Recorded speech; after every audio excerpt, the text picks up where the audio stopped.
Lepo pozdravljeni na tretjem dogodku v sklopu letnega predavanja Inštituta za delavske študije, ki ga, kot najbrž že veste, posvečamo vojni. Danes je z nami Maja Breznik, raziskovalka na Mirovnem inštitutu in na Fakulteti za družbene vede, ki nam bo predstavila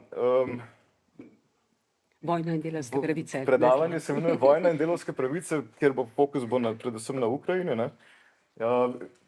Osebna anekdota, bilo je pol leta od začetka vojne, ko je pri Cedri in pri Mešancu izšel članek, če se ne motim, ima naslov, za kakšno svobodo se bori Ukrajina, kjer je v bistvu Maja Breznik tam predstavila nek čist alternativni pogled na to, kaj se dogaja v Ukrajini.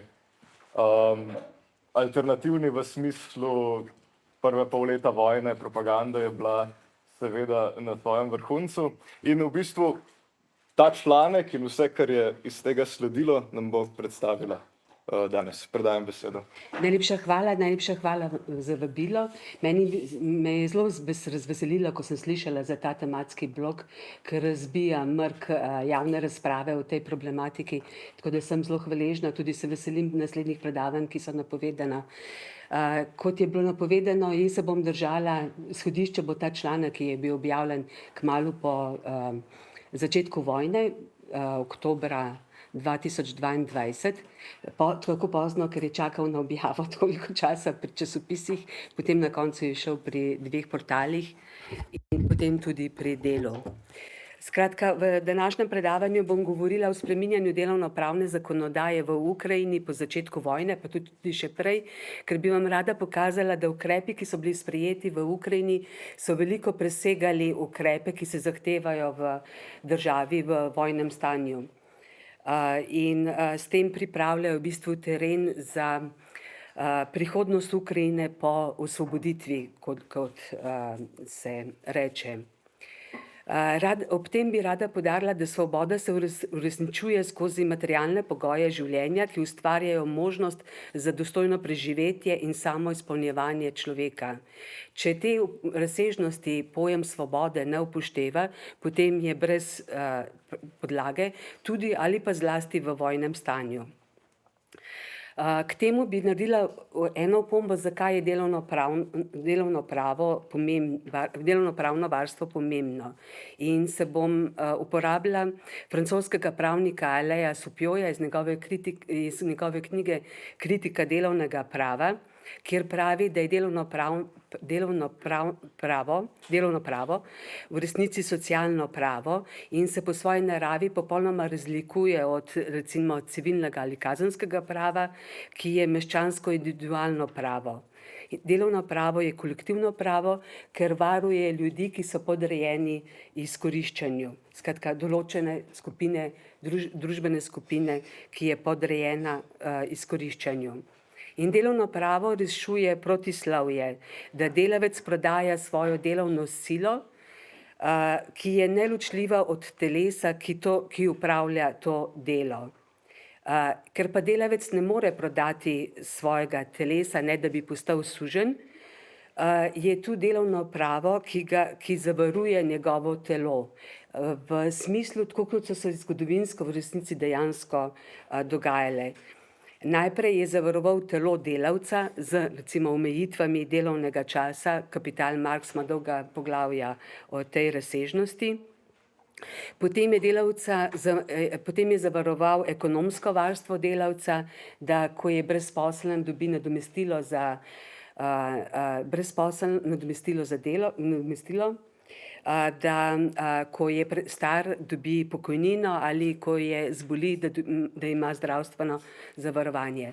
Pozneje pa se je to razširilo na socialno varnost, na člane njegove družine in na celotno neaktivno prebivalstvo v družbi. Tisto, ki so premladi ali iz drugih razlogov neaktivno prebivalstvo. Vidite tukaj neko vzporednico z Marshallovim razvojem pravic od civilne, politične do socialnih pravic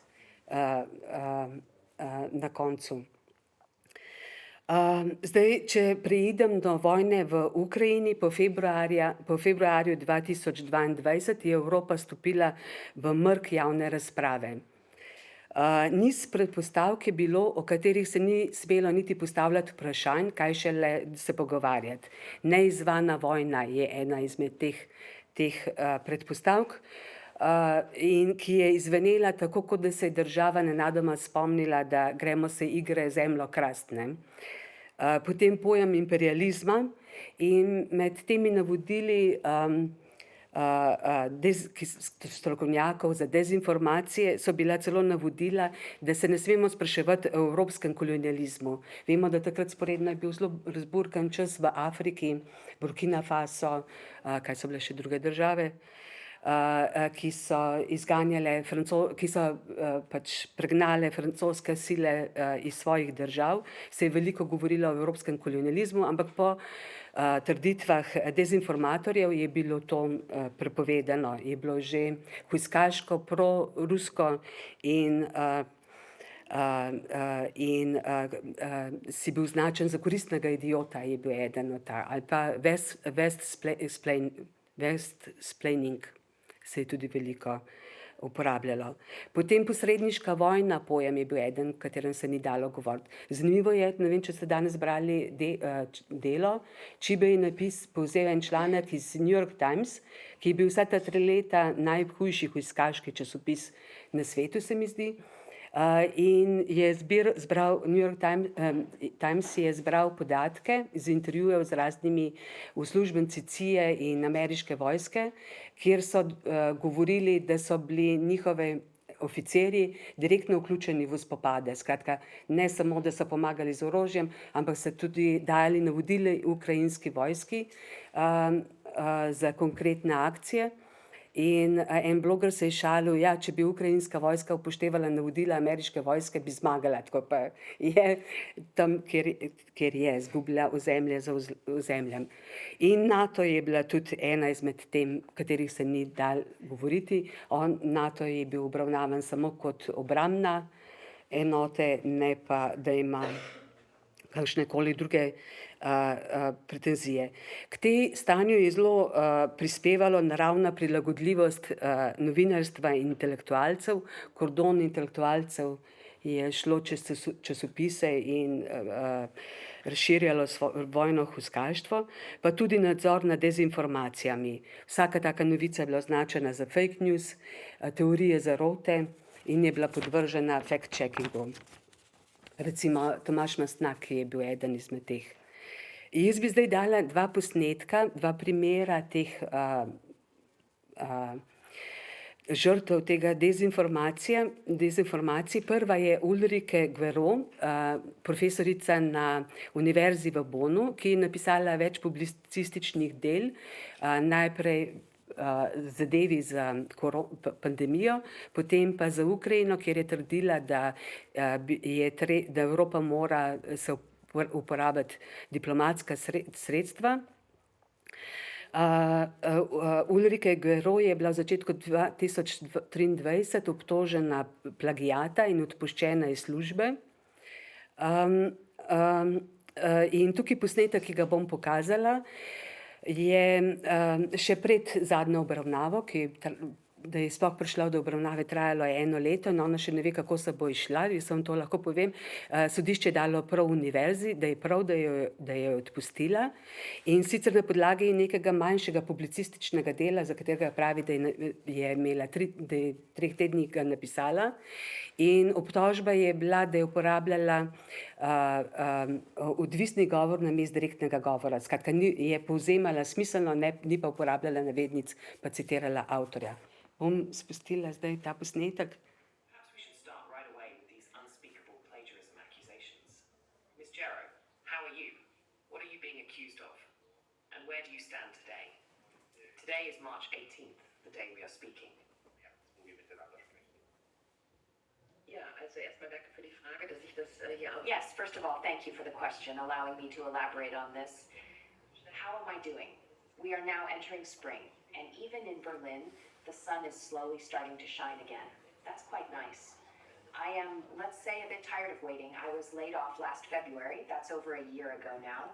And for many reasons, the court date has been postponed 5 times. So from September to October to January to February, now to April. And when you're hanging in limbo for 14 months, not really knowing what's coming next, and depending a lot on the outcome of such a court case for me, both in terms of hopefully rehabilitation and of course any financial settlements, then waiting 14 months is a long time. So in that sense, I feel fine, but I will also be glad when it's finally over on April 24th, the proceedings before the labor court in Bonn. Regarding the Garrow case, I might just show this to the camera. The Garrow case, attempt of a public execution. I want to emphasize this is not my book. I didn't write the book, nor did I initiate it. It was published by Gabriele Gysi. The book contains 3 contributions for those who want to read up on it. 3 Beiträge für diejenigen, die das nachlesen wollen. Das ist ein kurzes Buch, also das kann man schon mal in 1,5 Stunden so durchlesen. It is a short book, so one can read through it in about an hour and a half. The first contribution is from 2 sociologists, Ms. Edner and Ms. Uhlenwinkel, who have conducted an empirical study on dismissals from German universities since 2020, and have concluded that at the professorial level, we're not talking about mid-level staff. 25 professors have ultimately been removed from office, resigned, or left for flimsy reasons. This does not include, let's say, the mid-level staff who often have fixed-term contracts and then simply are not renewed. Then it's not a dismissal, yes, but still people leave. But that's not even included. This means, first of all, this volume classifies, and I place great importance on the fact that I am not an isolated case, but that we can observe that there are obviously dismissals from German universities for other motives.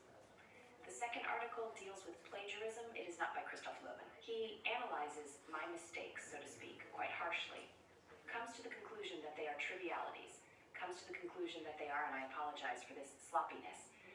So for example, indirect speech without quotation marks, meaning that one says, the author so-and-so writes in his book so-and-so, comma, this, and then the quotation marks are missing. In seinem Buch sowieso, das, und dann fehlen die Anführungsstriche.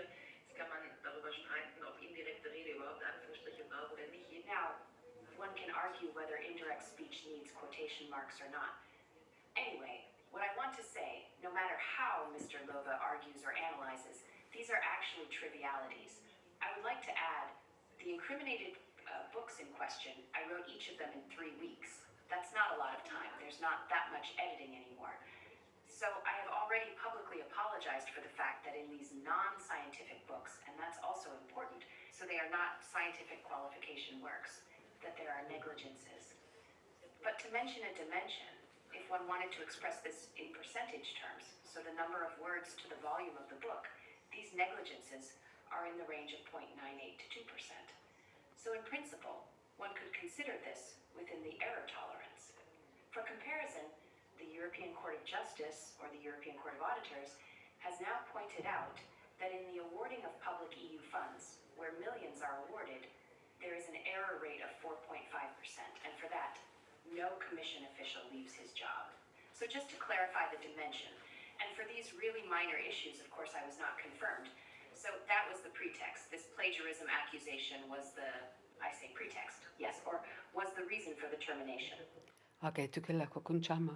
Še en primer bi vam rada dala, tudi bom pokazala en posnetek, in sicer Max Blumenthal, jaz ne vem, če ga sledite, on je živel dolg časa v Gazi, ima pa tudi svoj medij Grayzone, ki ga priporočam za branje. Mislim, da vem, kje lahko, da sem videla. Tako. Njega je Molfar organizacija, ki se ukvarja s psihološkimi operacijami, v bistvu informacijsko vojno, obtožil, da se je njegovo stališče do ukrajinske vojne zelo spremenilo, ko se njegov dohodek čudežno povečal, skratka insinuacije, da ga financira Ruska federacija, in obsožila ga je tudi antisemitizma. Ta organizacija Molfar je financirala organizacija USAID, ker jo zdaj ste verjetno veliko slišali, in na tarčo ni vzela samo novinarjev, tako kot je Max Blumenthal, ampak tudi razne politike, na njihovo nesrečo Vansa recimo kot enega od politikov, ki ima po njihovem mnenju proruska stališča, tako da zdaj prihajajo podatke. On omenja 60 milijonov dolarjev, ki je šel za te vrstne psihološke operacije, Molfar, pa tudi drugim organizacijam, kot so Vox Populi ali Vox Ukraine. Obtožujejo ga antisemitizma, tako da bi vam rada pokazala samo en kratek odlomek iz zadnje tiskovne konference Antony Blinkena. Ne vem, če ste ga gledali, to je bila poslovilna konferenca, preden je prišel Trump. In na tej konferenci se je Blinken zahvalil novinarjem za težko delo in težka vprašanja, ki so si jih delili. Pa boste videli, kako demokracija reagira, ko dobi težka vprašanja. Glas od zadaj na začetku od Maxa Blumenthala, potem pa ga tudi vidite v kadru. Let me simply say how much I appreciate the partnership, the professionalism, the work that we've done. I have even greater respect, even greater appreciation for you asking the tough questions, for you holding us to account, being on the receiving end. Sometimes that's not always the most comfortable thing, not always the most enjoyable thing, but it is the most necessary thing. 300 reporters in Gaza were on the receiving end of your bombs. Why did you keep the bombs flowing when we had a deal in May? We all knew we had a deal. Everyone in this room knows we had a deal, Tony, and you kept the bombs flowing. Why did you sacrifice the rules-based order on the mantle of your commitment to Zionism? Why did you allow my friends to be massacred? Why did you allow my friends' homes in Gaza to be destroyed when we had a deal in May? You helped destroy our religion, Judaism, by associating it with fascism. You waved the white flag before Netanyahu. You waved the white flag before Israeli fascism. Your father-in-law was an Israel lobbyist. Your grandfather was an Israel lobbyist. Are you compromised by Israel? Why did you allow the Holocaust of our time to happen? How does it feel to have your legacy be genocide? How does it feel to have your legacy be genocide? You too, Matt. You smirk through the whole thing every day. Smirk through genocide. Okay. As we celebrate the return of Potem je še eden novinar, ki se podobno oglasi in ga ravno tako, mislim, veliko bolj nasilno odnesejo iz dvorane. Skratka, to je bil antisemitizem, ki ga je obtožila organizacija Molfar iz Ukrajine. Zdaj pa bolj k našim temam delovno pravno varstvo, ker se bom ukvarjala z delovnimi zakoni. Ne bi rada, da bi izpadla, da govorim o orientalističnem varstvu. Tako da bom začela z nekaj primeri iz Evropske unije, kjer so spremembe sicer malce bolj drobne, ampak gredo približno v isto smer. In to so tri primeri, ki so bolj nedavni. Evropska unija je naredila neko dobro zadevo, ne pa dovolj, to je direktiva o minimalni plači, ki je določila, da minimalna plača v vseh evropskih državah mora biti 60% mediane bruto plače in 50% povprečne bruto plače. In hkrati 80% pokrito s kolektivnimi pogodbami. Ta prag je seveda zelo minimalen in še vedno v mnogih primerih ne doseže eksistenčnega minimuma. Ampak Švedska in Danska sta zdaj sta tožile Evropsko unijo na sodišču Evropske unije, da krši pogodbo o delovanju Evropske unije. Skratka, države, ki veljata za zgled socialne države, spodbijata to določilo pred Evropskim sodiščem. Drugi primer bi dala direktivo o izboljšanju delovnih pogojev pri platformnem delu. Platformno delo poznamo že od leta 2000, od Amazona Mechanical Turk. Na začetku pa poznajo kakšno dobro desetletje nazaj, poznamo tudi platformno delo na lokaciji, kot je kurirji hrane, prevoz, Uber, Bolt in tako naprej. In ta direktiva se je sprejemala dolga leta Njen učinek je, da je praktično legalizirala stanje, nezakonito stanje, ki se ga poslužujejo te platforme. Ogromno raziskave, ne stotine, tisoče raziskav je, ki dokazujejo, da platforme popolnoma vodijo, nadzorujejo, usmerjajo, kontrolirajo, nagrajujejo in plačujejo in tako naprej platformno delo, pa vendar se tega nezakonitega stanja ni šlo tako izboljševati, pač pa se je leta čakalo na direktivo in ko je bila direktiva končno sprejeta, se je bremen preložilo zdaj na nacionalne države, da spet 2 leti meljajo, kako bi v bistvu ne bi nič storile na tem področju in legalizirale nezakonito prikrito delovna razmerja v platformah. Potem tretji primer, ki je pa derogacija od zakonov v kolektivnih pogodbah. Namreč, ko se je zmanjšala pokritost z kolektivnimi pogodbami, so se socialni partnerji domislili rešitve, da bi v kolektivnih pogodbah lahko sprejeli nižje standarde, ki bi bili seveda ugodnejši za delodajalce in s tem bi njih spodbudili, da podpisujejo, da sklepajo kolektivne pogodbe. In po evropskih državah, tudi v Sloveniji, je vse več teh lukenj, skozi katere si lahko delodajalci pridobijo boljše ugodnosti, seveda pa to pomeni znižanje standardov zaščite dela. Še ena zadeva je pa zelo zanimiva, razprava o tem, da imajo delavci pravico se odpovedati svojemu delovnopravnemu varstvu. Skratka, da lahko v individualnih pogodbah o zaposlitvah sklenejo slabše pogoje, kot pa jih predpisuje zakon. To je na Madžarski s tako imenovanim suženskim zakonom, ki je bil sprejet 2018, se delavec v individualni pogodbi lahko dogovori, da opravlja več nadur, kot pa jih predpisuje zakon, vendar pa ne več kot 320 na leto, se mi zdi, vseeno omejitev. In v to smer gredo tudi razprave naprej o pravici delavcev, v bistvu, da se lahko v individualnih pogodbah odpovejo svojim pravicam in na tej zgodbi gradi ukrajinsko spreminjanje delovnopravne zakonodaje. Jaz bom zdaj v nadaljevanju naredila malo daljši pregled ukrajinske delovne pravne zakonodaje in da ne bi bila pristranska, sem se oprla na predavanje Jane Simutine, povezava je pa tukaj spodaj, ker ga lahko pozneje tudi sami poslušate. In v tem predavanju pač splošne značilnosti. Zakon o delu v Ukrajini je bil sprejet 1971 in od takrat ga niso, to se pravi še v času Sovjetske zveze, in od takrat ni bilo konsenza, da bi lahko sprejeli nov zakon. Bilo je 140 dopolnitev, tudi 4 predlogi novega zakona, vendar ga niso ga uspeli potrditi v parlamentu.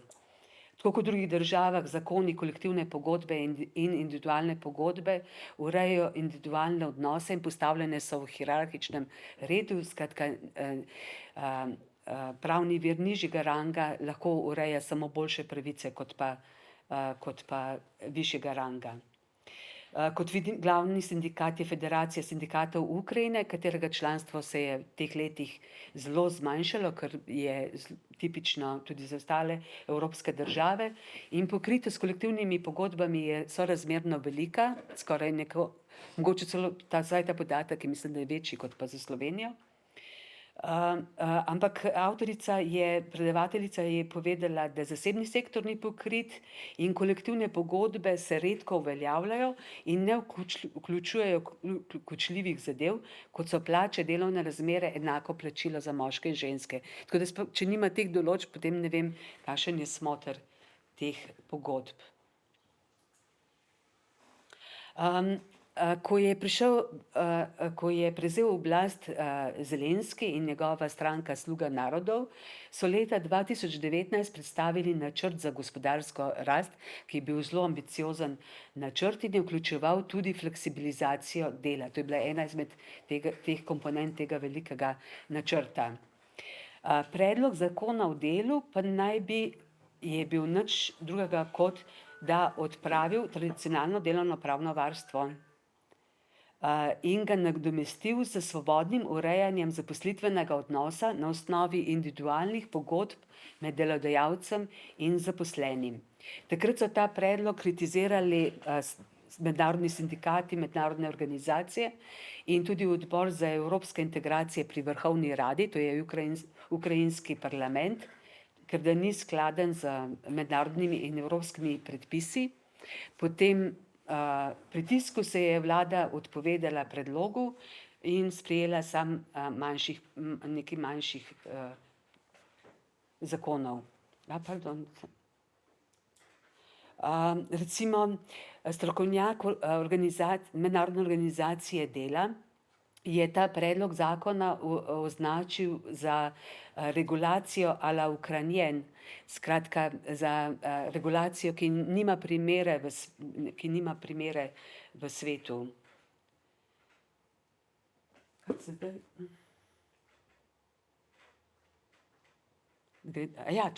Pardon. Zanimivo pa je, da jim je uspelo 2021, tik pred začetkom vojne, uvesti zakon o spodbujanju digitalne ekonomije v Ukrajini in sprejeti tudi nek poseben status gig worker, delavec na poziv, ki je neka mešana oblika samozaposlenega z nekaj malimi delavskimi pravicami. Ustanovili so pa tudi svobodno ekonomsko cono za digitalna podjetja. Na tej platformi, ki deluje še zdaj, tukaj stran, se lahko registrirate za posameznika, gig workerja, lahko registracijo naredite v 3 sekundah, pravijo, za podjetje 30 minut in imate najboljši davčni sistem v Evropi, prilagodljive oblike sodelovanja strokovnjaki, delavci in davčne spodbude za naložbo. Pravijo, da je zdaj 1 milijon podjetnikov in 14 000 podjetij deluje na tej svobodni ekonomski coni. To je po vzoru svobodnih ekonomskih con, ki so bile po drugi svetovni vojni za industrijo, Kitajska in drugi deli sveta. Zdaj smo prišli na prve ukrepe, ko je izbruhnila vojna, ukrepi, ki so bili potrebni za prilagajanje v vojnem stanju. Te so določale, da delodajalec in delavec nimata obveznosti iz pogodbe o zaposlitvi, začasno seveda, vendar pa se pogodba ne konča, vendar pa se zaposlitev v delu ne konča. To je milijone ljudi postavilo zelo čuden položaj, niso imeli dela, niso dobivali plače, hkrati pa niso bili verjetno upravičeni do socialnih prejemkov, ker so bili zaposleni na papirju. Zanimivo pa je to, da za neizplačane plače in nadomestila je odgovorna Ruska federacija kot agresor. Skratka, vi ste se znašli brez plače, ni bilo pa nobenega mehanizma, kako bi pri Ruski federaciji lahko to zahtevali, da bi vam dala tista plače in nadomestila, ki so vam pripadala. Potem je imel zakon še druga začasna določila, določeno je bilo lažje odpuščanje, da se delovni čas lahko raztegne na 60 ur na teden in delavec je obvezen delati drugo delo, če je potrebno za obrambne namene. Delodajalec lahko odpravi tudi kolektivno pogodbo in uzakonili so obvezno in družbeno koristno delo. Skratka, vsi tisti, ki niso bili zaposleni in so bili dela sposobni, so morali upravljati to družbeno koristno delo, sicer nisi upravičen do socialne pomoči, recimo, če se temu izogneš. Potem Julija je bila konferenca za obnovo Ukrajine v Švici. Pripravljala je ukrajinska vlada s Švico, sodelovala je 41 držav, tudi Slovenija, ki je podpisala to Lugansko deklaracijo. V tej Luganski deklaraciji za obnovo najdete samo zelo splošne deklaracije, kot jih vidite tukaj, demokratsko sodelovanje, enakost med spoloma, trajnostni razvoj, partnership in tako naprej. Skratka, v tem dokumentu ne najdete nobene vsebine. Vsebine najdete v nacionalnem načrtu za obnovo, ki ga je pripravil Nacionalni svet za obnovo. Ta nacionalni svet je pa v bistvu urad predsednika države, predseduje ga skupaj, ga je Šmihal, predsednik vlade, in Andrej Jermak, ki je Zelenskega nekdanji filmski producent. In v tem načrtu najdete, to je zelo birokratsko urejeno in zelo težko berljivo, najdete privatizacijo državnih bank, državnih podjetij in jedrskih elektrarn, kapitalu prijazna fiskalna, davčna in carinska politika, odprava zastarele delavske zakonodaje in ciljana socialna pomoč namesto univerzalne. To, kar je v navedku, so citati iz tega načrta. Kako je to? Skratka, videz je bilo, da države, ki so podpisale to Lugansko deklaracijo, nimajo nič s tem načrtom. Ta načrt so prepustile volji ukrajinskega ljudstva. Ta konferenca je bila v začetku julija, sredi oziroma proti koncu julija sta bila že sprejeta prva dva zakona, ki sta popravljala to zastarelo delavsko zakonodajo. Prvi zakon je bil pogodba o zaposlitvi brez delovnika, to je to, kar je v Angliji zero hour contract. Ti imaš pogodbo o zaposlitvi, nimaš pa določenih ur, kdaj delaš, v bistvu si delavec na poziv. Mogoče je bila ukrajinska malo bolj ugodna kot pa britanska, ker je določala, da mora delavec biti plačan, kot da bi delal 32 ur na teden. In omejitve pri podjetju, da ima lahko samo 10% zaposlenih na teh pogodbah. Zelo zanimiva je pa naslednji zakon, ki pravi, da poenostavlja delovne odnose. Velja za majhna in srednja podjetja z manj kot 250 zaposlenih in zaposlene s plačo, ki presega 8-kratnik nacionalne plače. Ne vem, zakaj je to še ta zraven. In za to skupino določa, v bistvu odpravlja delovnopravno varstvo, in to je 70% delovnopravne populacije, kar je, kot avtorica Simutina pravi, da je v nasprotju z ukrajinsko ustavo, konvencijami Mednarodne organizacije dela in direktivami EU. Čakajte. No, dobro. Na ta predlog je bila burna reakcija evropskih sindikatov, Mednarodne organizacije dela in tako naprej. Burna mogoče med kakšnimi zaposlenimi, no, ne pa med vodstvom, ker direktor Mednarodne organizacije je imel napovedan obisk v Ukrajini, pa je pol odpovedal zaradi zahtevnosti v organizaciji obiska. Ampak zaradi tega pritiska je bilo potem sprejeto, da ta zakon o poenostavitvi delovnih odnosov velja do konca vojnega stanja samo. Vendar pa še vedno se v parlamentu je, kot pravi Simutina, je predlog zakona o delu, katerega temeljno načelo je, da imata delodajalec in delavec svobodo, da sklepata pogodbo o zaposlitvi po lastni presoji. Skratka, če delavec želi delati 100 ur, pač je to njegova svobodna volja. In velika zagovornica tega je članica Rade Galina Tretjakova, ki zelo brani pravico sklepati individualne zaposlitvene pogodbe pred mednarodnimi organizacijami. Simutina je svoje predavanje povzela potem, da glavni trendi so deregulacija in liberalizacija delovnih odnosov, širitev nestandardnih oblik dela in dekodifikacija, odprava delovne zakonodaje. Pač to se še vedno je še vedno v parlamentu in kot princip, kako se bo urejalo delovna razmerja potem, ko se bo končala vojna. Samo da menjam spotoma, da sem pravična, leta 1923 je bil sprejet zakon o kolektivnih pogajanjih in kolektivnih pogodbah, ki je bil del pristopnih prilagajanj ukrajinske zakonodaje za evropsko. In to je klasična zahteva Evropske unije, ki jo je zahtevala od vseh novih članic. En zanimiv članek je Jana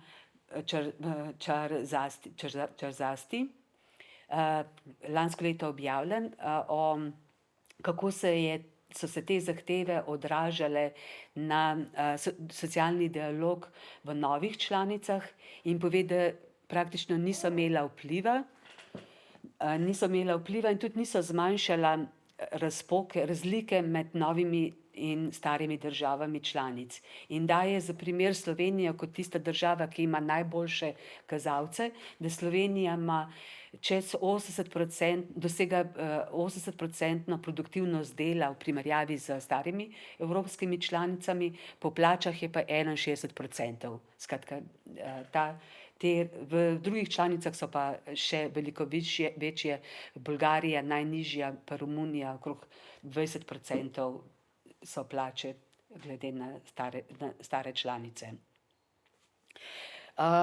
Zdaj smo se ukvarjali z delovnopravno zakonodajo še načrtom povojne obnove, hkrati spreminjanje delovnopravne zakonodaje se je začela tudi privatizacija. Ukrajina je ponudila 400 milijard državnega premoženja na prodaji in ta posnetek je iz newyorške borze 6. septembra 2022, kjer je Zelenski, ki jih krasijo te plakate. We are free, we are strong, we are open for business, je bilo naslov. In seveda te nakupe premoženja je spet podprla agencija USAID, ki jamči investitorjem, da je varnost naložbe.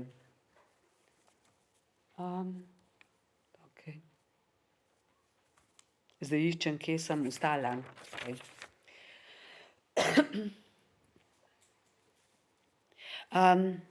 Vprašanje je pa bilo pri tej načrtih za obnovo je, da države donatorice so izrazile skrb, da bi Ukrajinski razvojni sklad vodila ukrajinska organizacija zaradi korupcije, zato so pritiskali, da se to uredi nekako drugače.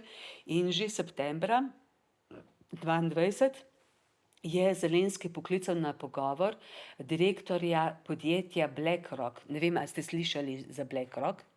Vidim, da danes kima. Da bi vodilo ta sklad in BlackRock je ponudil svoje pro bono storitve za vodenje tega sklada skupaj z največjo ameriško banko JP Morgan, ki je specializirana za upravljanje državnega dolga. Zdaj, za ta BlackRock vemo, da je ti podjetja, ki so najbolj profitirala iz finančne krize 2008, ve se tudi, da je največji upravljavec premoženja na svetu. Ta podjetja se imenuje Asset Management Company in te vrsti prakse se imenuje bančništvo v senci, shadow banking. Mene je zanimalo, kaj to je, ker v teh knjigah, ki sem jih brala, predvsem v povezavi s finančno krizo, se je vedno govorilo o bančništvu pod pultom, skratka nekaj skoraj da nezakonite transakcije, vendar ni res. Avtorja te knjige The Fall and Rise of American Finance govorita, da to je vrsta finančnih operacij, ki je močno vpletena v delovanje ameriškega sistema, in ker gre to v glavnem za multinacionalke, seveda tudi svetovnega gospodarskega sistema in hkrati tudi v državne finance, ker je od delovanja tega finančnega sistema odvisno javno zadolževanje, ker ena tretjina javnega dolga gre skozi roke tega shadow bankinga. Jaz si bom vzela malo časa, mogoče, da pojasnim to bančništvo v senci, da bo nam jasno. Mene je to zanimalo, pa sem se za to predavanje poglobila v to, da vemo, o čem govorimo, ko govorimo o BlackRocku.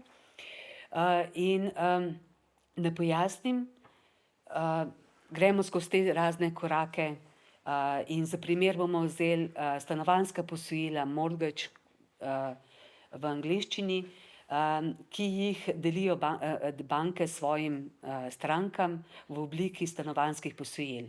In banke ne čakajo, da se natekajo obresti in da se posojila poplača, zberejo ta posojila v paketih in jih potem naprej prodajajo investicijskim bankam, skladom tveganega kapitala ali pa drugim skladom v obliki vrednostnih papirjev. Ta faza se imenuje sekuritizacija.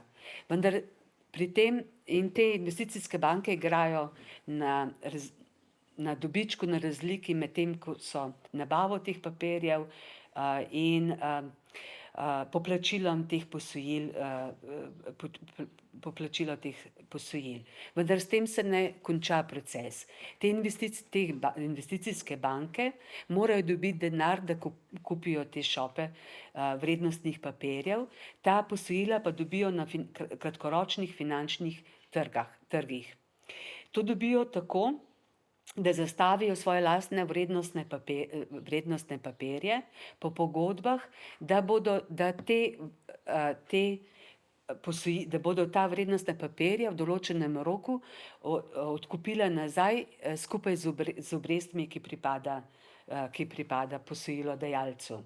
In ta zavarovanja se imenuje repo, repurchase agreement. In proces se tudi tukaj ne konča. Tisti, ki ima v hrambi te repo, jih ne pusti stojiti, ampak jih tudi uporablja naprej za jemanje posojil in tako naprej. Skratka, ista vrednost denarja se podvoji ali pa celo potroji. In avtorji so takole definirali banke v senci. Banke v senci si izposojajo denar za nakup vrednostnih papirjev na denarnih trgih, kjer zastavijo vrednostne papirje za denar, ki ga potrebujejo za nakup teh papirjev. Vidite to vrtoglavi ritem tok teh finančnih tokov. Z istim, kar so dali za kup, v bistvu kupujajo.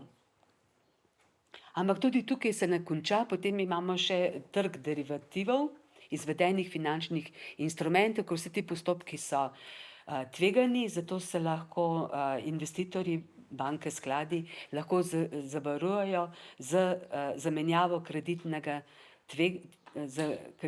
tveganja, skratka, da če bi šel posel slabo, bi imeli zavarovanega. In to je trg, ki se je strašno povečal ravno v letih pred finančno krizo. Od 2004 do 2008 se je podeseteril iz 6 bilijonov na 60 bilijonov, tako nekaj približnega. Od finančne krize so najbolj profitirale trije velikani, BlackRock, Vanguard, State Street, ampak BlackRock je med njimi najpomembnejši. Na desni strani je eden izmed teh poslov, posli z repoti, ki jih prikazuje na desni graf. Drugi posel, ki je pa mogoče še malo pomembnejši, je pa posli z delnicami podjetij, ki so razvrščene v skupinah po indeksih, kot je Standard & Poor's, Global in podobni indeksi. In te Družbe za upravljanje premoženja zbirajo denar od posameznik prek institucionalnih investitorjev. Tukaj so glavni pokojninski skladi, to je 60% pokojninskih skladov. Ta denar trošijo za nakup delnic po indeksih. In ker je obseg tolikšen, so uspeli v primerjavi s prejšnjimi skladi tveganja kapitala ali pa zasebnega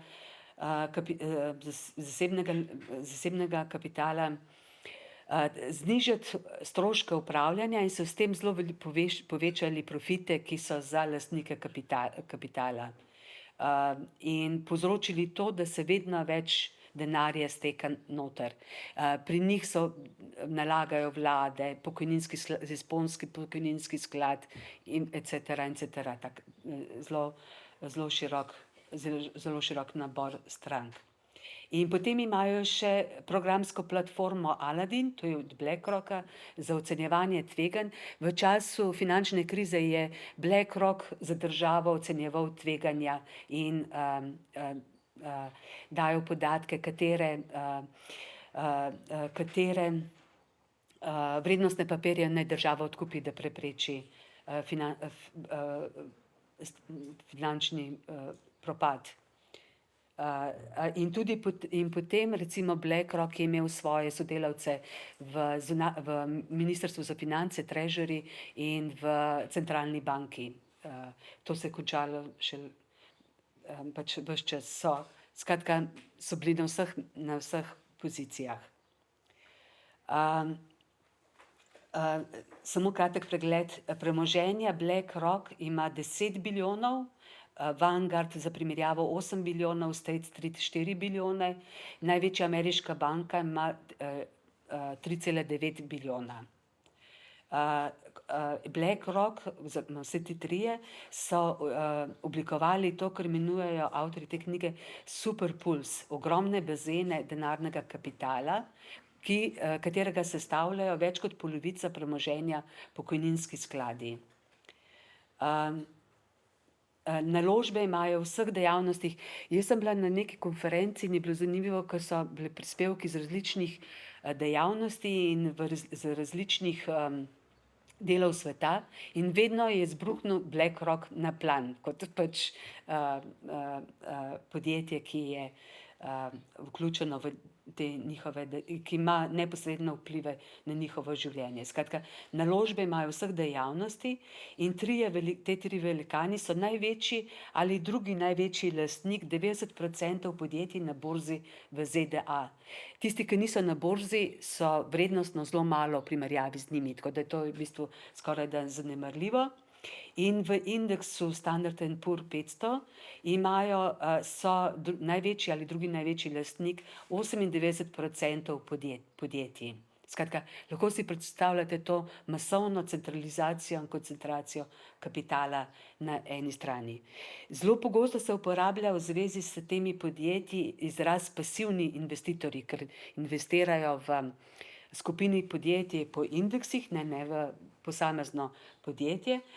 Vendar avtorji govorijo, da so še kako aktivni delničarji, da neposredno in dejavno sodelujejo v nadzoru podjetja. Leta 2022 je BlackRock sodeloval pri upravljanju 3500 podjetjih, od katerih je zahteval sound business practices.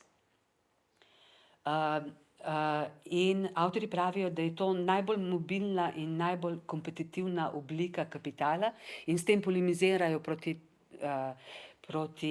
drugim teorijam, da gre za monopolno obliko kapitala. Ta kapital, kot pa sem že omenila, je tudi pomemben za upravljanje javnega dolga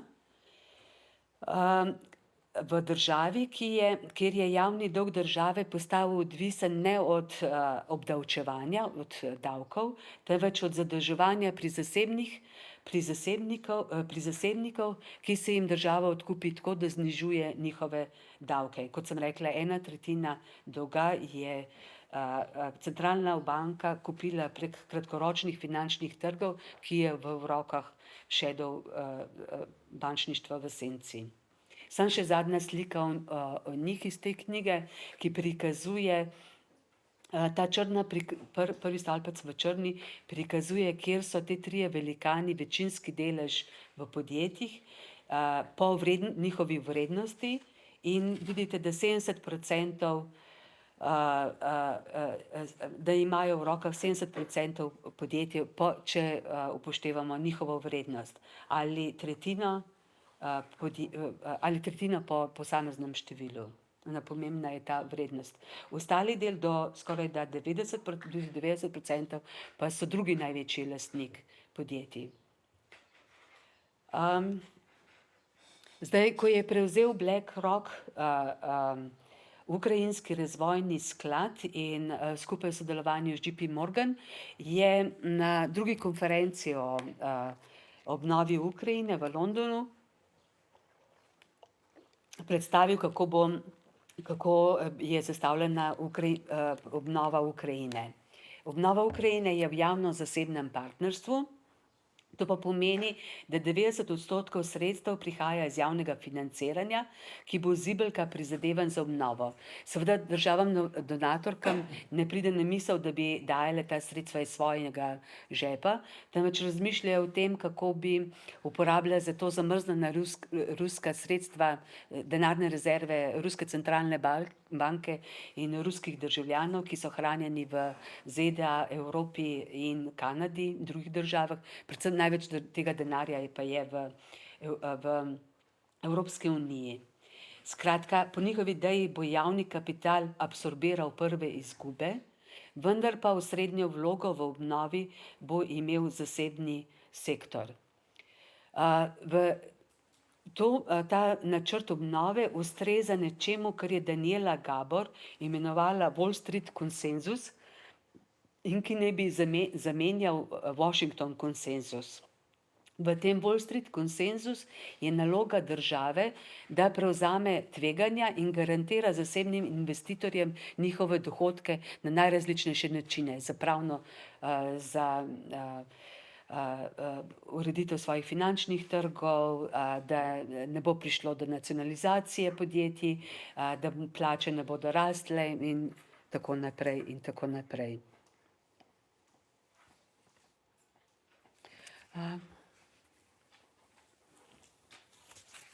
Skratka, vojna v Ukrajini vzpostavlja, če povzamem zdaj to, vojna v Ukrajini vzpostavlja novo razmerje med delom in kapitalom v okoliščinah hipercentraliziranega in koncentriranega kapitala.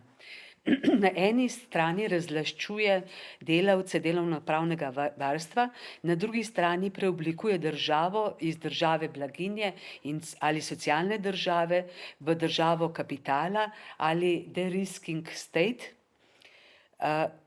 ki jamči dohodke zasebnim investitorjem. Ali drugače povedano, vojna v Ukrajini se je razširila v vojno proti delavskemu in revnemu prebivalstvu, ki bo imel regionalne in svetovne učinke. Te spremembe ne bodo ostale omejene na regijo, mislim na Ukrajino, ampak se bodo razširile na regijo in verjetno tudi na svet. Zdaj prehajam na zadnji del. V svoji knjigi Mezdno delo, kritika teorij prekarnosti sem kritično pregledala teorijo prekarnosti, ki je pokazal, da se vse te teorije distancirajo od koncepta delavskega razreda in mezdnega dela. Postoporeizem, recimo Toni Negrija, pravi, da se vrednost ne ustvarja več v proizvodu, temveč v izobraževanju in v znanosti. Torej nosilec, novi tip delavca je družbeni delavec oziroma kognitivni delavec. Po njihovem mnenju komunizem že obstaja, vendar kapitalistični razred tega noče priznati in se opira z raznimi monopoli, rentami, zaščito intelektualne lastnine in tako naprej, ampak ko se bo to razblinilo, bomo imeli socializem. Skratka, družbeni delavec nadomešča stari proletariat in delavski razred. Potem imamo ameriško empiristično šolo, ki ločuje na dobre in slabe službe. Oni s sociološkimi instrumenti merijo po dohodkih, delovnih razmerah in tako naprej, katere službe so dobre in slabe službe, katere službe so dobre, katere slabe, in ugotavljajo za križanji, da se slabe službe večinoma prekrivajo z določenimi družbenimi skupinami, kot so ženske, stari, mladi, migranti, nebele rase in podobno. Skratka, in te skupine opredelijo kot ranljive družbene skupine. Po teh teorijah se izkoriščenje vseh delavcev reducira na ranljive družbene skupine in država potrebuje samo intervencijo v to skupino. Potem tretja teorija je Standingova teorija prekariata, ki mogoče od vseh še celo najbolj šibka in je doživela zelo veliko kritik. To je, on je nekaj časa prekariat kot eden izmed skupin obravnaval, potem pa ga je razglasil za novi razred v nastajanju, ki nadomešča stari proletariat. Problem je teh teorij, ki so me učitelji, da razredne razmerja ne nastajajo z večjim ali manjšim varstvom delovnega mesta. Nastajajo v sami produkciji, kjer si kapital mora podrediti delavca zato, da kjer si kapital mora podrediti delavca v produkciji, zato da lahko njegov kapital postane produktivni kapital, in na drugi strani delavec se mora podrediti kapitalu, zato da lahko proizvaja in da lahko pride do svojih sredstev za življenje. Skratka, ampak tudi teorija, ki je izločila delavski razred kot pertinentno koncept za sodobnost. Zadnja je pa še svetovna zgodovina dela, nizozemska šola, ki pravi, da je z svetovno trgovino nastala svetovna delitev dela, v kateri je mezdno delo samo en tip upravljanja dela v državah kapitalističnega centra. Obrobje se opira na predkapitalistične oblike proizvodnje in predkapitalistične oblike dela in celo na nesvobodno delo. Zato pravijo, da je treba ta pojem delavskega razreda razširiti na subalterni delavci, ki upošteva mezdno delo, pa tudi vse te različne predkapitalistične oblike dela, samozaposleni, samooskrbni kmetje in tako naprej. To, kar se je dogajalo v teoriji, se je dogajalo tudi v politiki. In to bi rada pokazala z dvema grafoma iz neke študije, ki so jo objavili pred 3 leti Getin, Martinez Toledano in Tomas Piketty, ki ga verjetno poznate po knjigi Kapital 21. stoletja. V tej študiji so ugotavljali preference volivcev od druge svetovne vojne naprej v 21 zahodnih državah. Oprli pa so se na tem predvolilne ankete, ki so zelo blizu potem volilnim rezultatom. In primerjali so volilne preference v 60 letih in potem v našem času pred nekaj leti. In primerjali so hkrati volivce po dohodku in volivce po njihovi izobrazbi. In v 60 letih, ta levi kot spodaj, ga vidite, v 60 letih pravijo, da je bila zelo izrazita razredna volilna kultura z dvema nasprotnima poloma.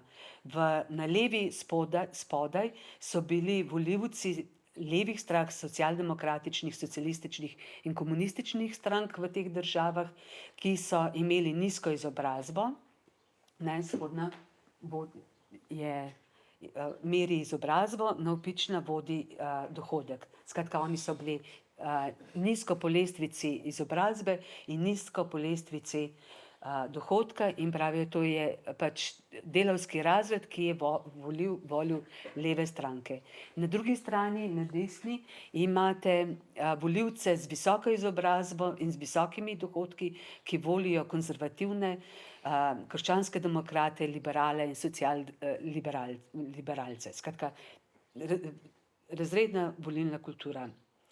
V obdobju 2016 do 2020 dobimo pa to zelo različno sliko. Skratka, ta baza, ti volivci z nizko izobrazbo in nizkimi dohodki ne volijo več levih strank. Leve stranke so se preselile v naslednji kvadratek, kjer so volivci z visoko izobrazbo in nizkimi dohodki, pa zeleni, vendar zeleni so, vidite, so že na robu, ker so tudi že po dohodku prehajajo že skoraj da na drugo stran, tudi po visokih dohodkih. Tam, ker je bilo pred 60 letih proletariat, ta vodi antimigracijske stranke, ki so se pojavile po 60 letih. Volilna baza konzervativnih strank so pa z visokimi dohodki in z nizko izobrazbo, ki volijo konzervativce, krščanske demokrate in tako naprej. Antimigracijske stranke pa proletariat. In oni pravijo za to novo levico, da je to brahmanska levica. Brahmani so duhovniki najvišje kaste. Ne vem, če je ta interpretacija pravilna, mogoče mislim, da bi se tukaj lahko še delalo, ampak hotela sem pokazati to premestitev volilne baze iz levih strank v antimigracijske stranke. Zdaj pa v bistvu končujem z še enim videoposnetkom, ki bo malo daljši.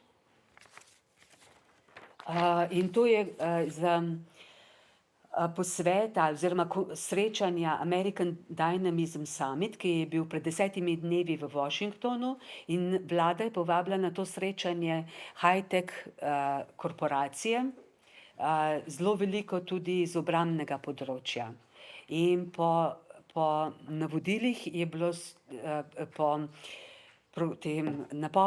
napovedi razprave je bilo videti, da gre v pripravi za vojno s Kitajske v roku 2 let.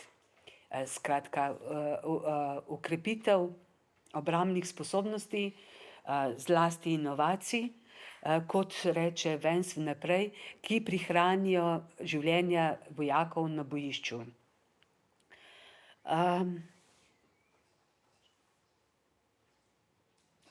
V tem govoru Vance pokaže, kako se je ta teoretska in politična napaka, kot sem jo govorila prej, kako se maščuje. In v tem govoru Vance, oziroma konzervativne stranke, vabijo delavski razred v koalicijo s svojimi izkoriščevalci za fair deal. Pot do fair deala pa je tlakovana prek vojne. Govor ameriškega podpredsednika Vancea na American Dynamism Summit za high-tech podjetja vabi jih, ta podjetja, da se pridružijo načrtu za reindustrializacijo ZDA, on pravi industrial comeback, in v priprave za vojno s Kitajsko. Govori pa tudi tistim, ki jih ni v dvorani, delavcem ZDA, delavskemu razredu, na eni strani, ki jim ponuja fair deal. Na eni strani podjetjem ponuja davčne olajšave, če bodo delovale v Ameriki, delavcem pa ponuja fair deal, kot da bi bilo to dvoje samo združljivo. Ta govor sem jaz izbrala tudi zato, ker je izjemno zanimiv, ker naredi zelo pravilno in pravilno in točno kritiko globalnih vrednostnih verig. Govori o tem, da so bile globalne vrednostne verige dvojna past za ZDA. Pričakovali se, da bodo ostali svet vedno na repu teh globalnih vrednostnih verig in da bojo za Ameriko proizvajale cenena blaga, one same pa bodo vselej na vrhu oblikovale in se ukvarjale z dizajnom in kodiranjem in tako naprej. Zgodilo se je pa to, da druge države prehitevajo na obeh koncih, tako da kot v produkciji blag za trg, kot tudi na tem inovacije, dizajnu in podobno. Potem pravi, da jaz vam govorim, da boste lažje sledili potem njemu. Potem pravi, da je globalizacija povzročila zasvojenost podjetij s poceni delovno silo. Govori o drogi, govori o lakoti po ceneni delovni sili po svetu, ki je bila gorivo globalizacije in širjenja globalnih vrednostnih verig. Zelo zanimivo govori o zgodovini ameriške industrializacije, o revoluciji zamenljivih delov, ki jo je naredila ZDA v konec 19. stoletja, omeni Fordov tekoči trak in govori o ZDA kot velikem narodu graditeljev, builders.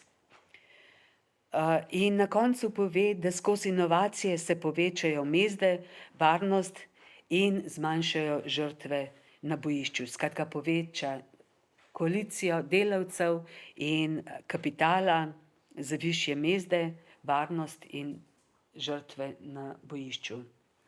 And what I propose is that each group, our workers, the populace on the one hand, the tech optimists on the other, have been failed by this government. Not just the government of the last administration, but the government in some ways of the last 40 years.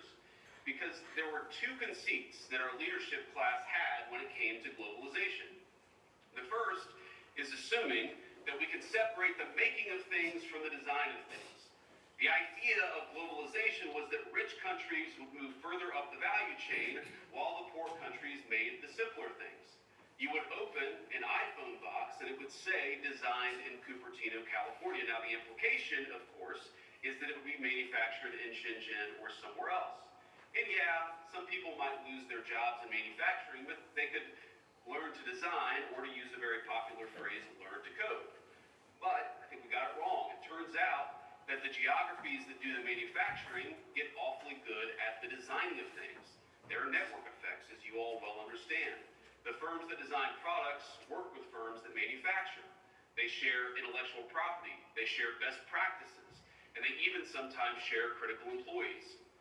Now, we assumed that other nations would always trail us in the value chain, but it turns out that as they got better at the low end of the value chain, they also started catching up on the higher end. We were squeezed from both ends. Now, that was the first conceit of globalization. I think the second is that cheap labor is fundamentally a crutch. It is a crutch that inhibits innovation. I might even say that it's a drug that too many American firms got addicted to. Now, if you can make a product more cheaply, it's far too easy to do that rather than to innovate. And whether we were offshoring factories to cheap labor economies or importing cheap labor through our immigration system, cheap labor became the drug of Western economies. And I'd say that if you look in nearly every country from Canada to the UK that imported large amounts of cheap labor, you've seen productivity stagnate. I don't think that's not a total happenstance. I think that the connection is very direct. Now, one of the debates you hear on the minimum wage, for instance, is that increases in the minimum wage force firms to automate. So a higher wage at McDonald's means more kiosks. And whatever your views on the wisdom of the minimum wage, I'm not going to comment on that here. Companies innovating in the absence of cheap labor is a good thing.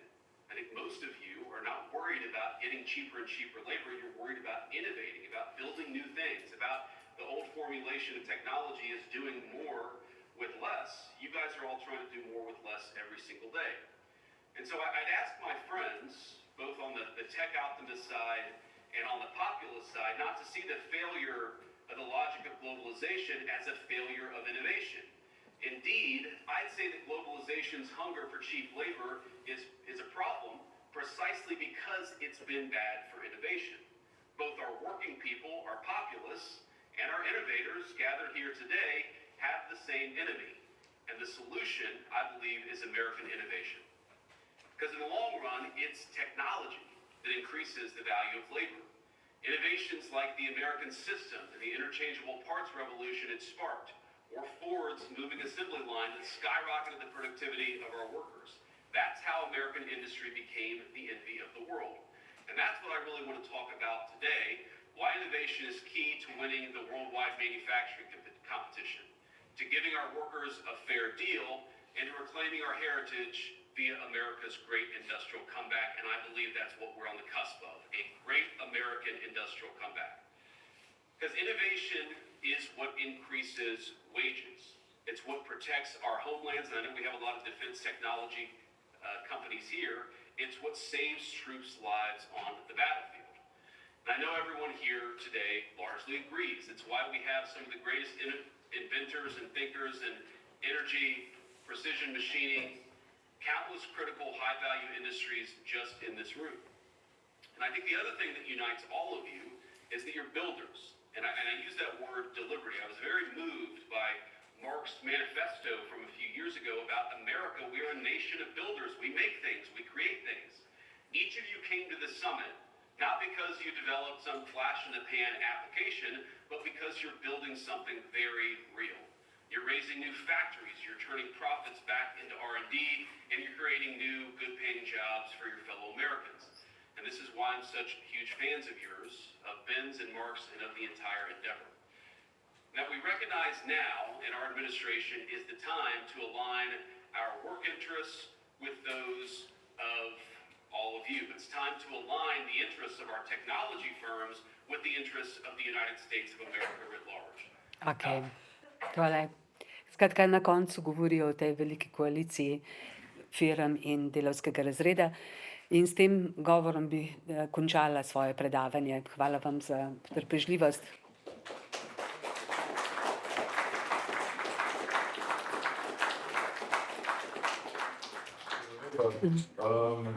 Za moment sem mislil, da je rekel, I was very moved by Mark's manifesto.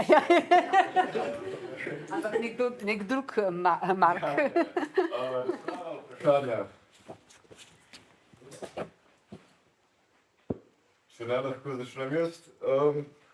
Torej vprašanje, ki ste si ga postavili v tistem prispevku, torej za kakšno svobodo se boji Ukrajina po tem, kar smo videli, in pač potem, da zdaj lahko špekuliramo seveda, kako se vojna končala, ampak če se konča z neko razdelitvijo ozemlja, če jaz prav razumem, to pomeni pač Ukrajina se razstavi zahodnemu kapitalu in zahodni kapital tam dobi, torej na delu, ki pripade trenutni Ukrajini, delovno silo brez pravic, ki se bo lahko privijalo za to, da se bo izčrpavalo vrednosti z Ukrajine.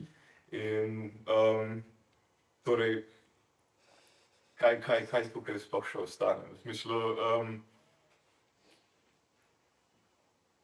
torej BlackRock in te banke v senci, a bojo one prispevale tudi k obnovi? Ali gre tukaj v bistvu za neko kolateralo za vojne kredite, nazadnje imamo tukaj potem še apetit po tem, kar ima Ukrajina v zemlji, torej kaj se lahko tukaj sploh še zgodi? To je pač zakoličena zadeva, da levi del Ukrajine bo prišel pod zahodni kapital, tisto, kar pa Rusija odščipne bo pod ruskega in kitajskega. Kot sem slišal, ne bi Kitajska tam že vzpostavljala neke rudnike. Veliko je takih novic, tudi. Mislim, zadeva je zelo negotova. Izgledalo je, da bo Trump uspelo doseči vsaj prekinitev ognja ali pa mirovni sporazum. Jaz mislim, da je zdaj jasno, da se bo vojna nadaljevala naprej, da sta obe dve strani pripravljeni na vojno še za nekaj mesecev. Ukrajina načrtuje velike ofenzive naprej. Rusija pač hoče te 4 republike, ki jih je že v ustavi priključila k sebi, zasesti do konca. Vse te načrti so bili narejeni na osnovi, da bo Ukrajina osvojila nazaj Mislite, da je res? Na začetku, jaz mislim, da je verjetno bilo to Verjetno prepričanje, povedano, oziroma rahlim zmanjšanjem, ker je Rusija pokazala malo več odpornosti, ne, kot pa verjetno kot so pa jo pričakovali sami na bojišču. Zdaj je prišel še en Trump za super kolonializacijo, ne vem, hiperkolonializacijskimi načrti, ker ta denar, ta pomoč, ki ga je v Ukrajini dobila, po nekih člankih v bistvu ni bilo darilo. Da so to pogodbe da so zelo običajne pogodbe, kjer se daje orožje na posodo.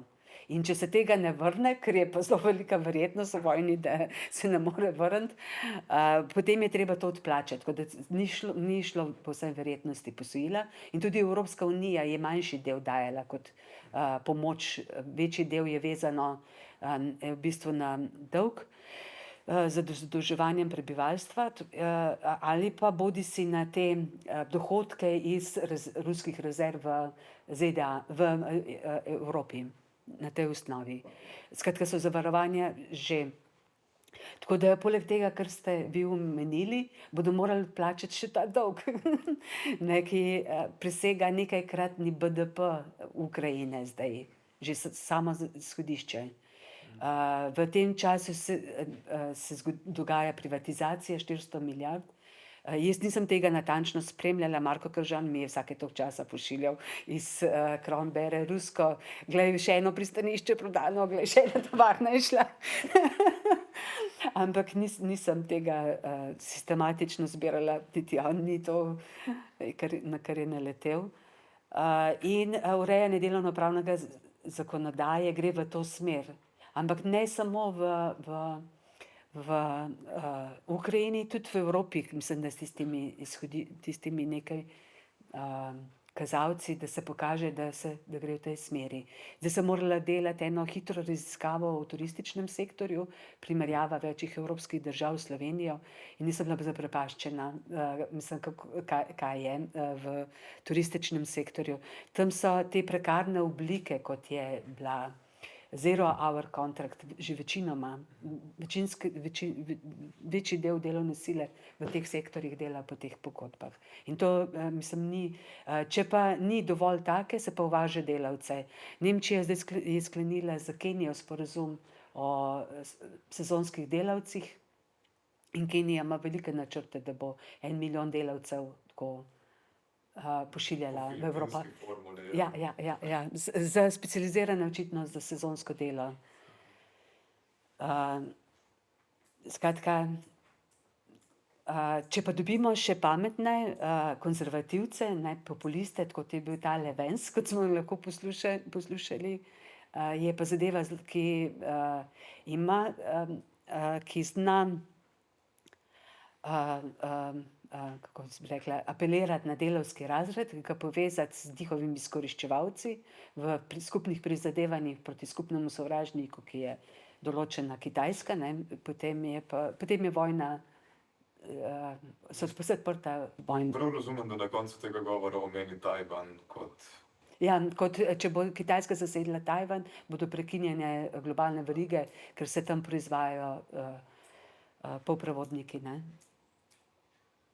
Vprašanje. Če ne bi samo še glede bančništva v senci, ne? Zdaj, zdi se, kot da se je tudi v nek ameriški, mogoče celo medijski mainstream končno premaknilo to, da je Amerika oligarhija, ne?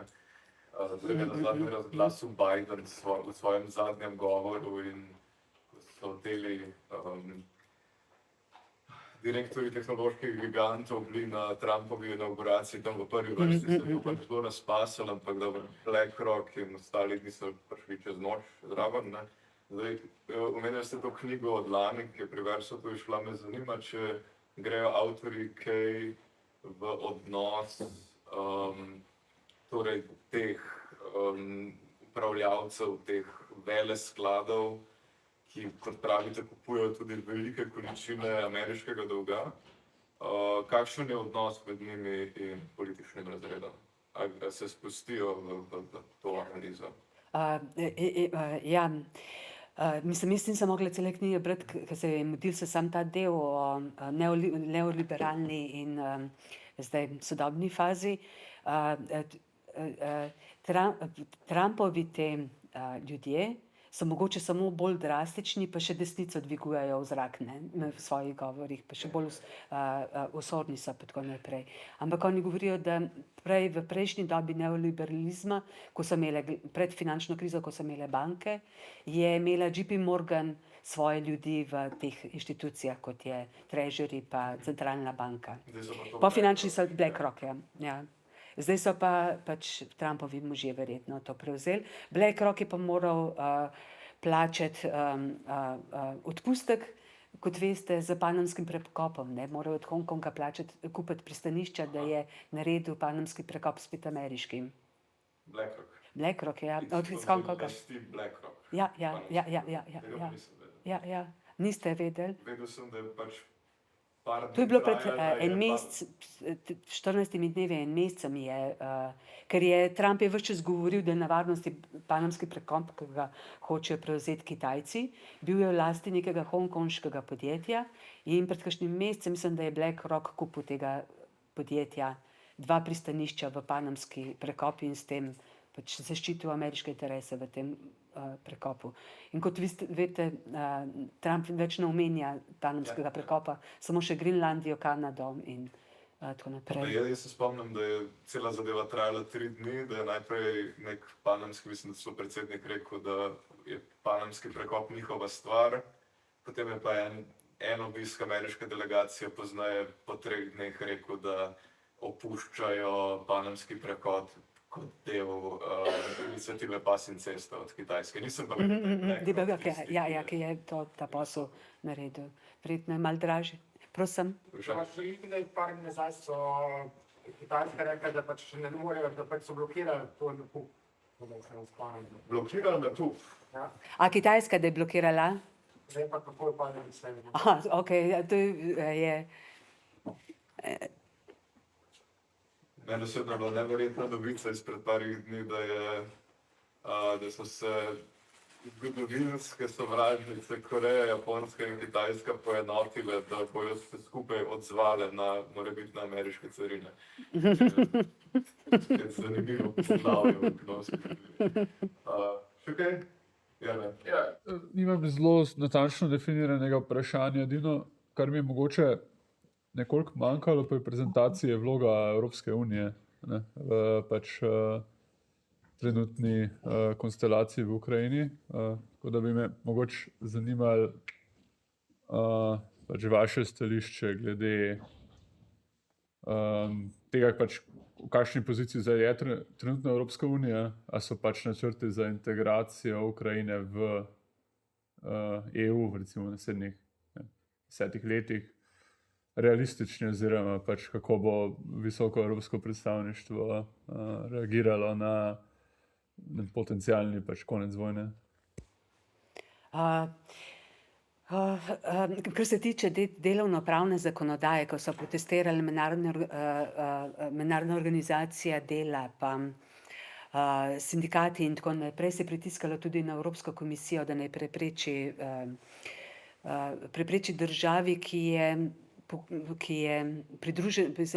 postopku pridruževanja Evropske unije, da bi kršila evropska pravne predpise, so se evropski birokrati zelo medlo odzvali v tistem primeru in takrat so bili sindikati zelo razočarani in insiderji, ki so bili na ukrajinski strani, so rekli, da so bila ta opozorila zelo medla, razen s tistim zakonom o kolektivnem pogajanju, ki pa v bistvu